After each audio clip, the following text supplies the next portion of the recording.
Well, kumpirmado na nga kay Soto hindi kasama sa final lineup nga po ng Hiroshima Dragonflies sa B-League at marami nagsasabi ano na nga bang susunod pagkatapos dito sa FIBA World Cup ni Kai Soto. Ito nga daw ba'y tutungo na sa NBA or may kontrata na nga ba? Well guys, kung matatandaan po ninyo sa huling naging laban nga ng Gilas Pilipinas ay nagpakita ng magandang performance etong ating kababayan at pambato na si Kai Soto, which is merong 12 points, 6 rebounds and 1 blocks. Tumatak po yan sa mga fans at sa ilang mga NBA scout na nanonood doon nga po sa FIBA World Cup.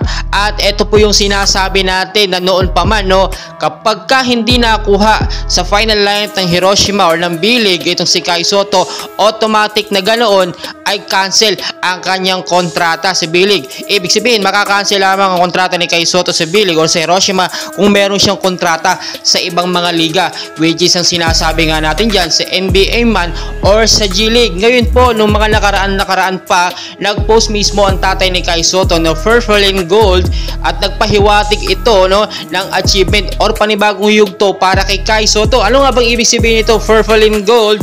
Ibig sabihin nito sa NBA, sa Lakers. Wala naman tayo ibang tinutukoy yan. Ngayon, mainit talaga na pinag-uusapan at naghihintay lahat ng mga fans ng confirmation patungkol nga po sa sunod na pupuntahan ng ating pambato na si Kai Soto.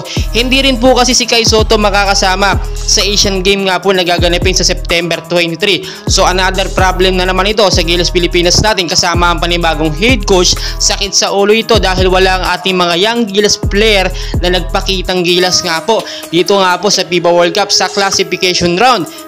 Alam niyo, si Kai Soto talaga maaasahan yan basta nabigyan lang ng mahabang playing time. Hindi po satisfied ang ilang mga commentator or ang ilang mga coaches dito sa naging playing time ni Kai Soto sa FIBA. Masyado nga daw pong maigsi or maliit ang kanyang naging oras kaya hindi lumabas ang potensyal ng ating pambato na si Kai.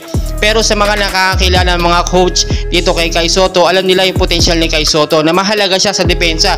At tayo mga Pilipino mismo, tayo mismo sinasabi natin malamya ito si Kai Soto, mabilis mabalya, talagang hinaagawan ng bola, pero hindi nyo nakikita yung depensa na meron si Kai Soto na wala sa ibang mga player. Mga NBA player pa nakakatapat niya, talagang hindi umuobra sa kanya. Well guys, maraming kaganapan and for sure gugulatin na lamang tayo literal ng ating pambato na si Kai Soto sa kanya mga susunod na update. Ngayon po, pinaghahandaan natin at talagang inaabangan natin yung Asian Game na gaganapin sa China, and for sure re-respectan tayo dito ng China. Hindi na po sila magpapatalo at dapat malakas talaga ang ating maging lineup sa panibagong magiging head coach nga po ng Gilas Pilipinas pansamantala. Patuloy ko kayong i-update, and please huwag nyo kalimutan mag-like and subscribe for more updates.